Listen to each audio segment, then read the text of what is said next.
And I think the general consensus is that, yes, maybe we could bullshit, but I feel like our statuses within the company would belie the fact that we're not qualified to make any of the decisions that would warrant someone coming. And, it would be an instant tell if I was, managing a relationship with some kind of technology broker or some kind of person representative from a company selling a technology. Like my 2-year anniversary is coming up in a little bit less than a month. And that's just, not enough time at a company, I think, to make a decision like that, like about, what technologies and what, software we want to use. So it would definitely raise some eyebrows. And the equivalent for Daniel would be, well, I don't know if I can say it on air, but the equivalent for Daniel would be like me coming in if I were to go to Daniel's place of work, it would be me, almost imagine me as like a very wealthy entrepreneurial, energy tycoon. Right, Daniel? Like I'd have to come in and be like, I've set up power plants and I've set up solar farms and I've set up turbines from Kalamazoo to San Antonio. Like I met virtually with Southern Nuclear, with some people from Southern Nuclear, Southern Company. Like you could. What's that? Like they do seem young, like they're. Like, like the kind of vibe of like those Texas oil barons that have kids, like they're oil barons and their kids kind of inherit the family business. You know what I mean? Like after Rex Tillerson croaks, like what's his son doing? Like, do they need an heir? Okay. Like I can be ExxonMobil. I can be the heir to ExxonMobil. First of all, we don't do anything with oil, but like you don't have to be an heir. You could just be like a regular employee. I want to be an heir. Okay. Fuck that. I want to be an heir to an energy company. You see what they do all day? Nothing. They live in like $100 million mansions and I don't know, drink champagne out of some kind of fancy way to drink champagne. Some way that I'm too poor to even think of a way to fancily drink this kind of champagne. Do you know what I mean? Yes, I want that job, Daniel. Can I fake it? I don't know. Would it be fun? Yes. It's like being an energy heir is like being able to see into the fourth dimension. It's like we can't even comprehend what all they get to do all day. I think Tanner's the most likely out of us three to become that one day, though. To fake it, yeah. It would be like Leonardo DiCaprio. Oh, you think? Oh, snap! You might get adopted. Yeah, you think I could get just marry into or get adopted into like a wealthy like oil baron's family? Yeah. Yes. I feel like that at some point this is kind of my only pathway to like home ownership. Like rent is expensive. The divide between median salary and payment on houses is really steadily increasing. There's a future where it's like I just might not be able to afford a house. In an area I want, and it's a reality that a lot of Americans are facing. It's a concern that a lot of Americans are, have and are considering, and it's certainly charged, going into this next political cycle. So let's not discount that, right? I lost steam. I thought I was going to go somewhere and go for a political bend, but I'm not going to go there. Well, we have plenty of time for that in future episodes. With the election still months away, so don't worry, Tanner. And everyone, I want listeners to know, but if you want the most in-depth analysis, then you keep. We should cover election results of this podcast. Yeah. Let's turn this podcast into a political correspondence podcast. Right? Yeah, I feel like Alex could be on Capitol Hill. Yeah, Alex, you're a correspondent on Capitol Hill. Do you want me to actually be there with like the background of it? Yeah, that's what I mean. Okay. You don't want me just like anywhere with the very obvious green screen behind me of like, oh yeah, I'm definitely at Capitol Hill right now. No, we're gonna pay you to get out. We All make a right. lot of money because we're We'll doing fly you out. political Yeah. commentary. Yeah. Oh yeah. Oh well, I mean, we'll get the people talking. That's for sure.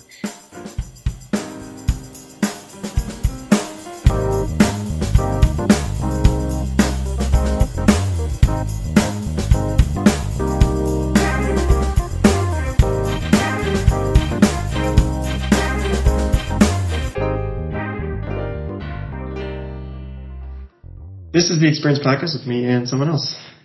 And someone else, and another someone else, and that other someone else is our political correspondent in Washington, D.C. Alex, how's it going? What's the weather like and the temperament among voters within the Washington's congressional district?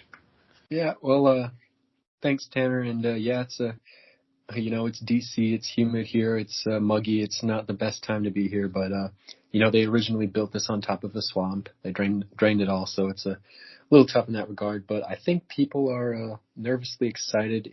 We see that Kamala Harris has officially taken the reins as a Democratic nominee and has nominated a vice presidential candidate from Minnesota, and that's really gotten the people talking. I was day drinking earlier today when I got the news on my phone, and me and some of the buddies were pretty jazzed about that, as I imagine most of the populace around the city was. So yeah, we have to do a little more research on this guy, see what he's really about, see if he has any ties to illegal gambling rings, that sort of thing. But otherwise, we're excited. It's a race now. Yep. Start your engines, ladies and gentlemen. Absolutely. I was going to continue with the joke, but yeah, I just realized there was a major piece of political news, and I can't tell if day drinking was like a bit, or if I'll continue with the bit. This is just a bit pause. We've had some political figures kind of get a spotlight shown on them for unprofessional behavior, and I would hate for that to extend to me. So we can definitely just brush over whether or not I was actually doing that. Take it away, Tanner. Oh, perfect. Let's do that. All right. Well, what the fuck? Oh, did I cut out? Am I cutting out? Oh, absolutely not. My screen just went dark. No, you're good. Can you guys hear me? Yeah, can you hear me? Yes, no issues on your end. This is, by the way, for our listeners, this is still part of our political show. This is testing. Yeah, I think the amount of traffic generated by the vice presidential nomination is kind of I can hear you. Tanner's bandwidth now. Yeah, there's a lot of excitement on the web. A lot of people are surfing right now. Once we get those connection issues sorted out, we can go on to the other exciting geopolitical development in the last couple weeks. We got people surfing the web. We also got people surfing in Tahiti as part of the Olympics. Daniel, what do you think?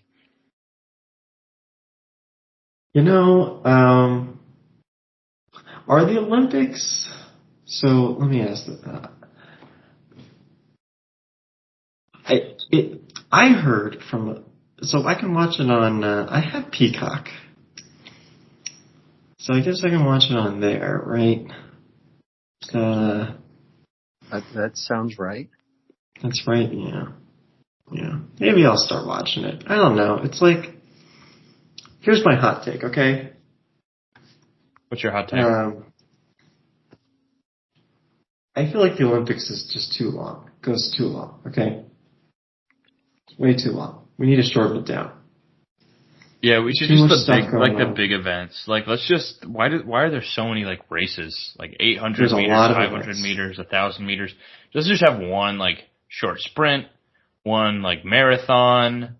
I want a marathon, and like same thing with like swimming. Like screw the breaststroke, backstroke. No, just like what's the fastest you can swim? Like whatever that is, put them in a sprint and them in like a marathon-esque, like a longer-ish race. Like let's reduce our structure. Am I right? Yeah, we got a lot of middle children in the Olympics, that's for sure. And we probably middle children as far as races, go. And also, I think you probably get a lot of middle children competing as well because, I don't know, it seems like being a middle child, you might have this drive to be noticed. You kind of get, they love the younger and the oldest is kind of gets the attention too. But yeah, I think those middle children have passion. So we could use more middle children and less middle children at the same time in the Olympics, I think. No, I agree. I think being a middle child probably has its advantages. You want to stand out and strive to be different from your siblings. I wonder if there's been any studies on like random weird correlations between like number of gold medals you've earned and like what is your sibling status? Like how many siblings do you have? Wouldn't that be funny? Or something like I don't know, some random stat like I don't know. I'm trying to think of a random stat not related to like biology. Obviously, if you're taller, you're going to have an advantage in like swimming. You're going to have longer strides, But God, something weird like that. Something obscure. I bet there's some obscure link, and it's just they're going to call it the Olympian drive, and Malcolm Gladwell is going to make a story or something. Yeah. He's going to be like, it's a little known fact that or he's going to start saying something like this. You will never be an Olympian. You don't have what it takes. The average Olympian has eaten more bananas when they were 5 years old than you have probably eaten in your entire life. Or something weird like that, right? Like, they did a study. In a 2028 study, Harvard University concluded that, highly correlated is the number of bananas you had when you were 5 and the number of gold medals you'll earn. Yeah. Yeah. Or something like that. This isn't an outlier. This is the key to success. You must have eaten these bananas or you'll never make it. This is not correlation. It's 100% causation. 100% causation. Do not get those two twisted. This is caused by the number of bananas they ate. Scientists don't know why. They just know that it's definitely causation and not correlation. Yeah. They can't explain. 0.6 of a second, it comes from one banana. There's a linear. They call it the Olympic difference.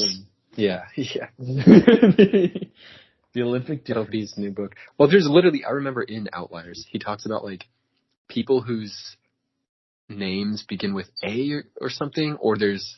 Oh yeah, right. Like the last names begin with A. Yeah, right. Where it's like, and so they got picked on more. Like the hockey team, and they like get picked first or something. I forget exactly what it is, but it's literally something like that where it's like, oh, it's kind of innocuous, but no, it ends up kind of mattering for them. I remember.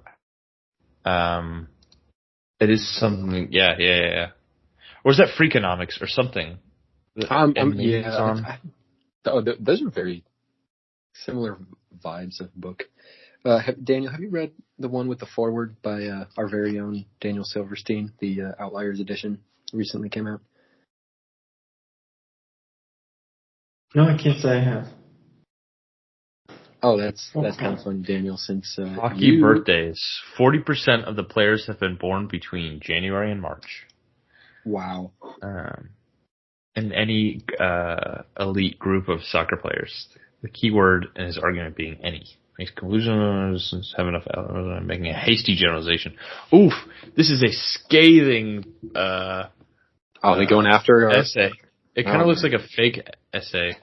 Like AI? Like one of those essays that, hey, I'm going to say something, and you guys can either be like, no, Tanner, I've never done that. But you guys ever remember like looking up like how to answer your essay, and you find those websites that have like, here is the importance of the whale in Moby Dick, or something a little bit more obscure than that, but like kind of answering your question, and it would be the first like paragraph or intro paragraph to like what you're trying to write about, and then it would be like show more content and you can pay for the rest.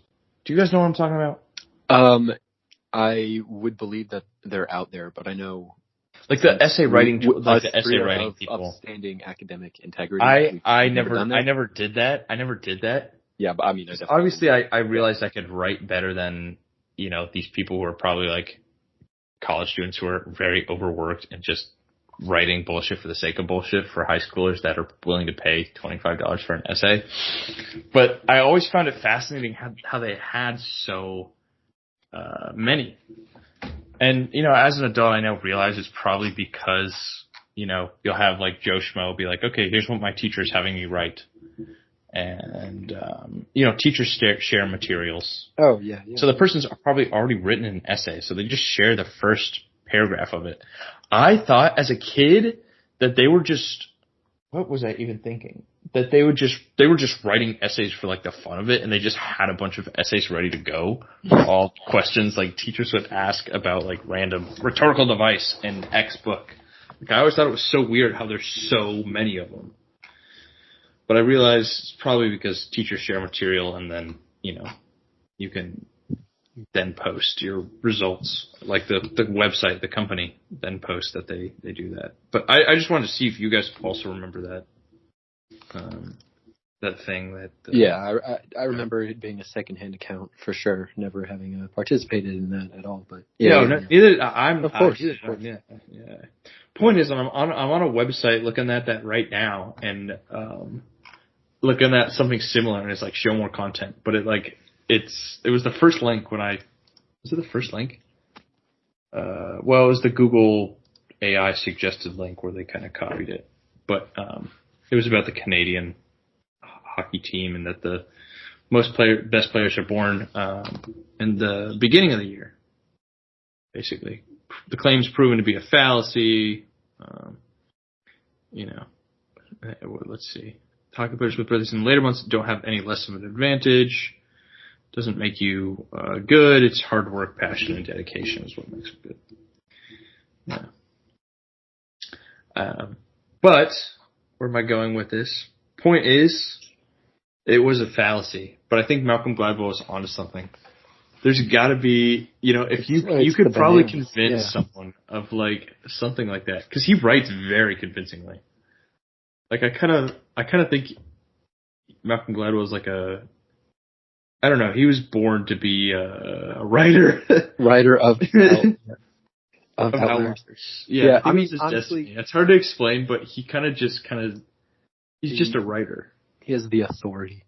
Yeah, like, he writes with authority. David versus Goliath wasn't actually that. Yeah, it wasn't actually that big of a insurmountable foe. Exactly. Right. But he could just put the little like I forget exactly what they're called, but when they have the little annotations and it's like the footnotes script or whatever. Yeah. Like he could just put those in there and then not have. Do not listen to me in footnotes. This is fake. It's just like actually 40% of NHL players don't have birthdays in the first 3 months of the year. Little footnote. This is actually like Harvard studies have actually like come out and said no, this isn't. We debunked this. Yeah, that would be very funny. A Malcolm Gladwell footnote editor, and it would essentially be just what I'm looking at right now. This like these fake, not fake, but written for high school essays, and like I want to see something.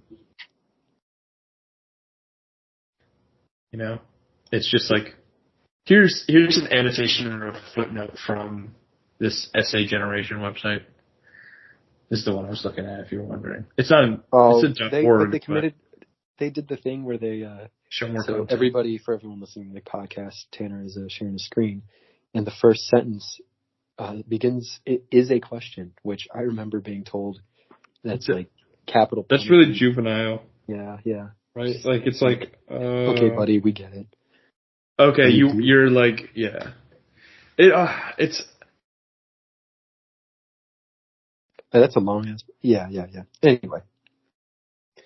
I mean, yeah, he could tell me they live within 5 miles of a zoo or something. And be like, oh yeah, because the animals. The most successful zoologists all grew up within 5 miles of a zoo.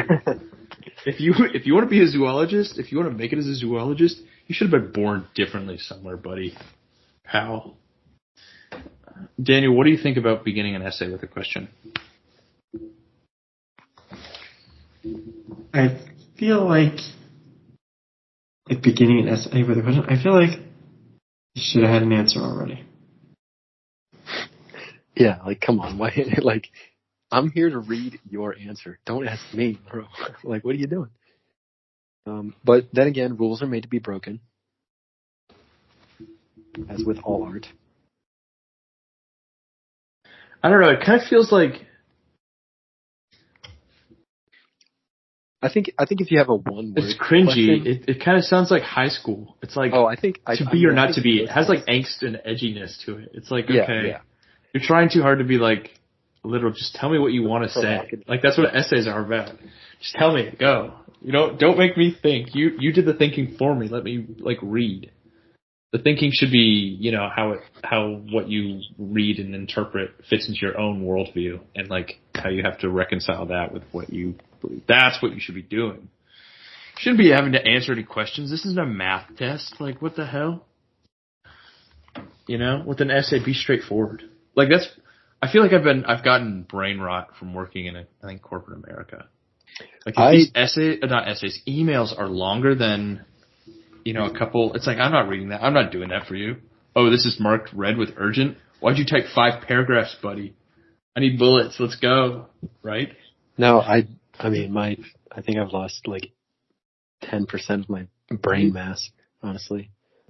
Because of emails?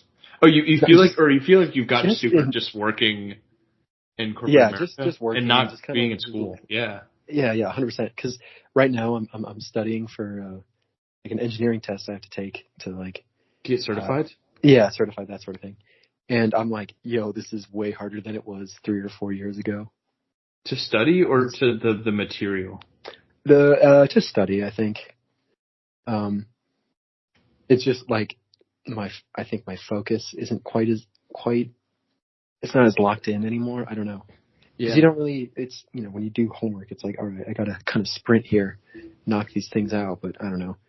It's different. It's different as adult. I feel that too. I'm trying to do a certification and level up and get like a kind of a heftier one for like Google Cloud. And it is difficult to just sit down after work and feel like you're doing more work. Yeah. Right? Like it's like, oh my God, I don't want to do more work after work. Like that I'm not getting paid for either. I know obviously I don't see the immediate benefits, but like it's hard to kind of focus in on that and have that concentration and have that drive. And I think Malcolm Gladwell probably knows the answer to why, and it probably has something to do with my lack of potassium intake as a 5-year-old, and that's why I study. Yeah. Well, your dopamine like receptors. 100%, 100% dopamine regulators all time low. Like I am just nothing. It used to be a toll booth, and now it's just a super highway. Just nothing feels fun anymore. That sounded sadder. That sounded sadder than it was. But the point is, being an adult sucks. Being 25, I'm 25 now. A quarter of a century. I'm like having my midlife crisis.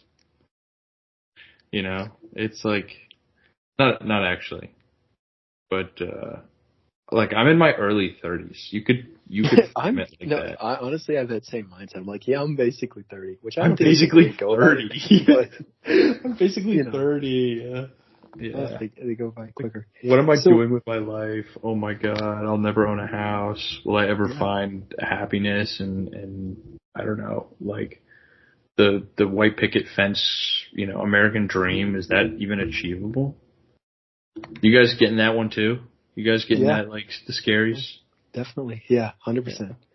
It's tough. Speaking of midlife crises, though, Daniel, I'm curious, what's going to be your impulsive midlife crisis purchase? Is it going to be the classic, can't really go wrong red sports car, or are you gonna? I know what it's going to be. I'll let Daniel answer first, but. No, go ahead, Tanner. What's it going to be? Well, is it better from a storytelling perspective? Now I'm thinking like Malcolm. Is it better from a storytelling perspective that you answer and I'm like, oh wow, that was way off from what I was going to say? And so the comedy is derived because I was way wrong, which I inevitably will be.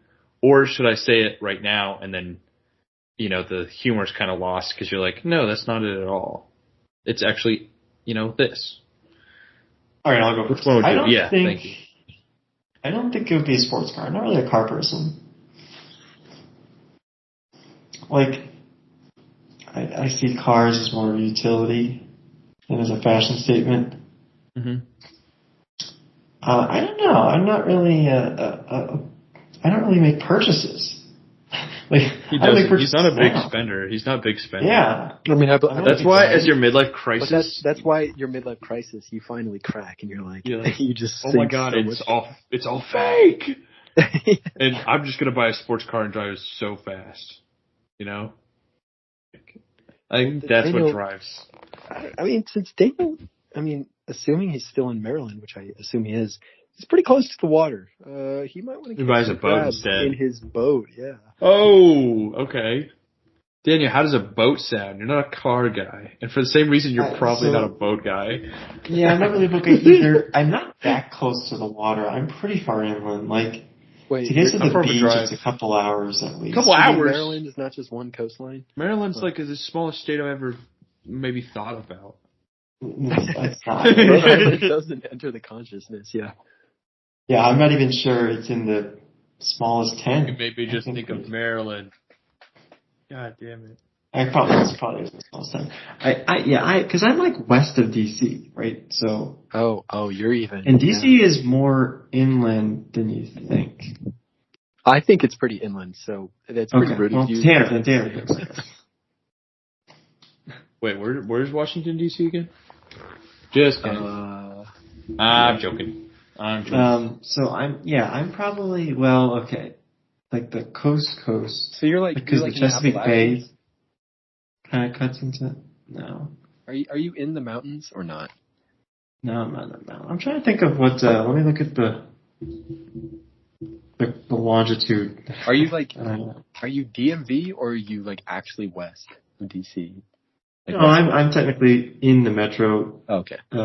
Area, but like barely. Okay. Oh, he's an ex-urban. Yeah. I'm almost like as west as like Richmond is. Cool. For everybody. Really? Yeah. Is that a good barometer? Maybe not. Maybe. Kind of. I mean, I know Richmond's south, but I don't know how west it is. But okay, let me go north. West let me see. Harrisburg. I'm actually. Okay. Well, but the problem is like the coast is kind of slanted, but yeah, it's a couple hours. You're not going to the beach every ocean. Saturday. Gotcha. No, so the Chesapeake Bay cuts into Maryland, right? Maryland has a weird shape. Yeah. It's got to be one of the weirdest shapes of the States. I agree. So the Chesapeake Bay kind of cuts into it. So I'm like an hour and a half from the bay. So Annapolis, if you're familiar, is on the bay, but it's not on the ocean coast. Yeah. Delaware is like in the way, is on the coast. So like Rehoboth Beach and Bethany Beach, those are in Delaware, and those are like really the closest beaches, and those are about 3 hours away. Because you basically have to cross the Chesapeake Bay. Like it's the same thing as like Philadelphia is not technically on the ocean, right? It has New Jersey in the way. Yeah. Oh, yeah. That's a pretty insurmountable hazard. So what you're saying is a boat is less than practical for your midlife crisis purchase. I mean, I could, but like I'd have to drive it a few hours. Yeah. Well, I could probably drive a boat on the bay, but it'd still be like an hour and a half, and I guess I could, like towing the boat would be another logistical nightmare. Like there's a lot of logistics that go into having a boat, you know? Yeah. It's not like you just, it's not like a, it's not an extra car, it's a boat. Yeah. Even an extra car, but yeah, so like there's a lot of logistics that go into it. That would be like, I don't know, I guess you could do it. I'm sure people do it as a midlife crisis thing, but I'm just thinking about, I would just get stressed out and all, like I said, all the logistics of like, where am I going to keep the boat? How am I going to get it out there? Now I need to learn how to use it. I need to fuel it, like. Yep. That's why they say the best boat you can own is your best friend. Right, so they have to worry about the stress. Right. Yeah, like when I went, you can own is one that isn't yours or whatever. When I lived in upstate New York, I would go on my coworker's boat. Yeah. There it is. That's how you do it. You don't have to worry about any of the stress of. Just give him an extra beer at storage. The end of the day. Yeah. I mean, exactly. I'm bringing the beers. You bring the boat. We'll call it even. Yeah, it's fair. I mean, basically. So. All right. So my prediction. I think he'll renovate a part of his house. He'll get his kitchen redone or something, right? Or get a bowling alley. That's my prediction. A bowling alley, really? Or a movie theater or something. That's my prediction for Daniel's midlife crisis. We'll have to set a remind me in a couple of years. I'm close. Yeah, Daniel, how old are you? What, you're 55 now? Yeah, just about. I'm 27. Wow, okay. For me, my dad pointed out about a month ago, he's like, you got gray hair. And I was like, boy. It's from all these podcasts talking to us. It's the podcast. Well, you do have good hair. Your dad, he still has his hair? No. Not good hair, Tanner. Gray hair. Gray hair? Oh no. Really? You're going gray?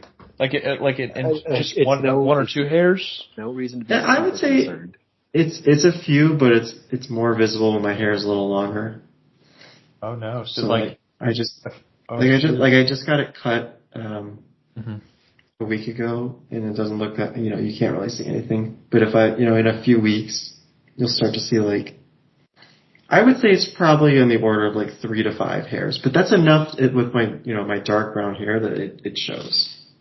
It's not just. When do you think it'll be fully gray? I don't have I didn't model my dad? hair coloring. You have your dad's hair then, right? Would you say? I don't know how color works. Your grandparents? So male pattern baldness is X-linked.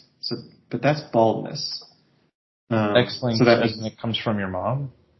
Yeah. So your mom's father is how your hairline will.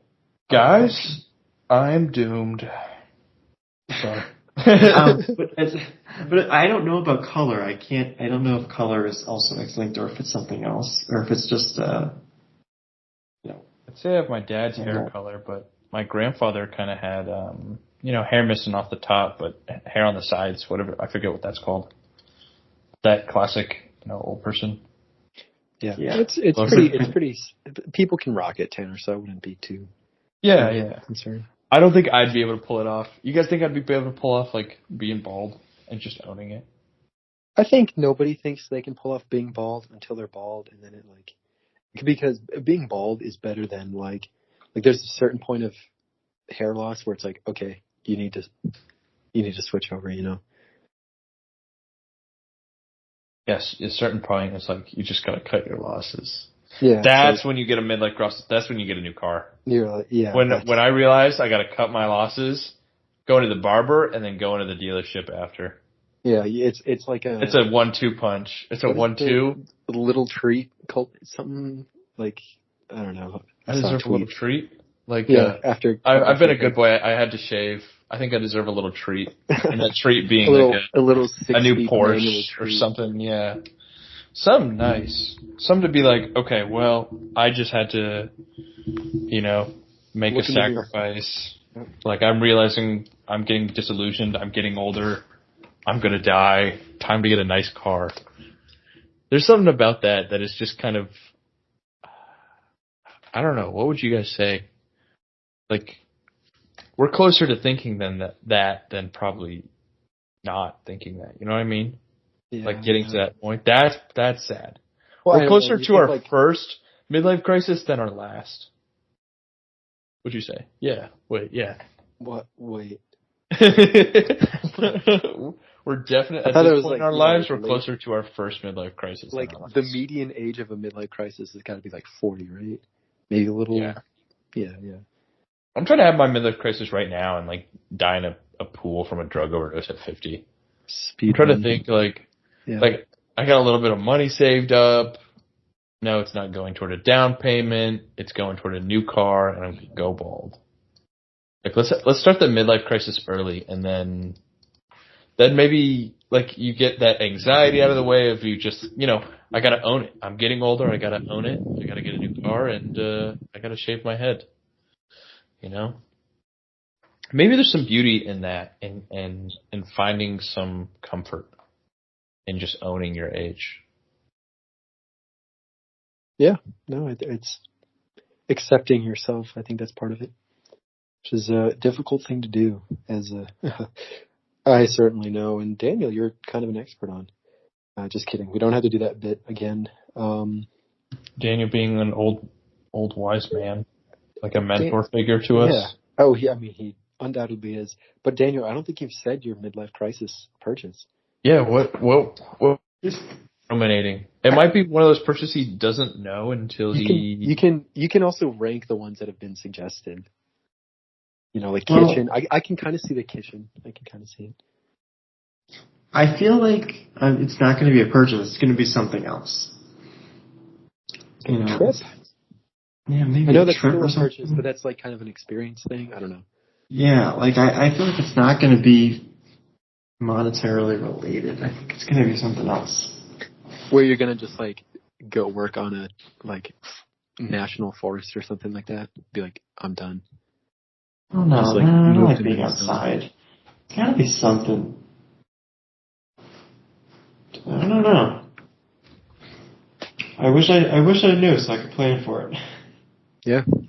Well, when I run into you on the like Boston Tea Party reenactment ship, and you're the one giving the tours, I'll know it's happened. Oh yeah. I'd be like, Daniel, Mr. Silverstein? Daniel Silverstein? There's no way. What? He's like, that's not me anymore. That's Reverend. not me.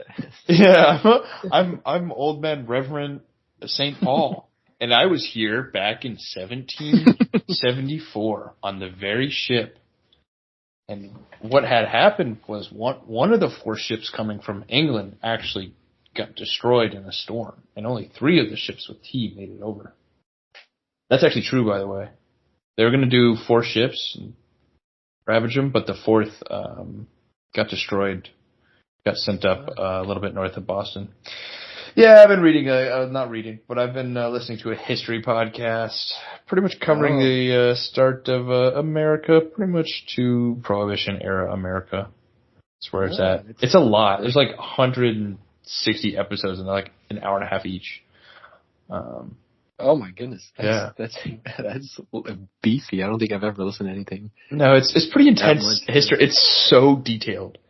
Okay, It's like super history, but for some reason, and this might touch on a point you said earlier, Alex, like I feel like I have cognitive decline. So I feel like in an attempt to like enrich myself at least a little bit, I'm like, okay, while I'm driving, I gotta listen to something smart. I gotta like try to, rediscover a love of history that I never had. I hated history. I hated it. It was you have to memorize all these details. History was absolutely my favorite subject, and I think always will be. It's cool. Now listening to it, when it doesn't matter, there's no tests, no essays you have to write. I just get to listen to this guy talk about, like, here's what happened at this battle, and then here's the significance, and then here's what Patrick Henry said is a powerful orator, and he stood up in front of the first, in Boston Commons and the congregation and said, let's do this, and it was magnificent. And it's called History That Doesn't Suck. And it's kind of like I think I've maybe an orator type, not orator, but like oral history. Is that what it's called? Where you kind of add like not sound effects, but like it's a little bit more immersive. I don't know what to. Oh, but it's almost do they do like voices for the people? Or something? Yeah, and it'll be like. Okay.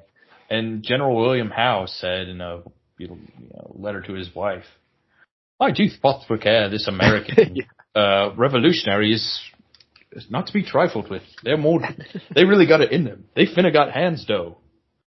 And they'll do a little voice when they're talking about a British person or something.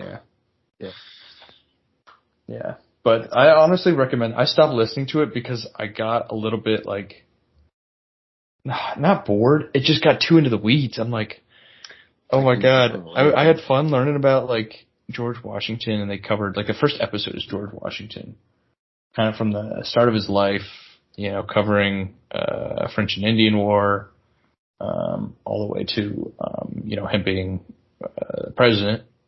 And then the next couple episodes are just kind of taking it from there, not from him being president, but like early American history, like right around French and Indian War, and just covering like the events that kind of led to the Revolutionary War.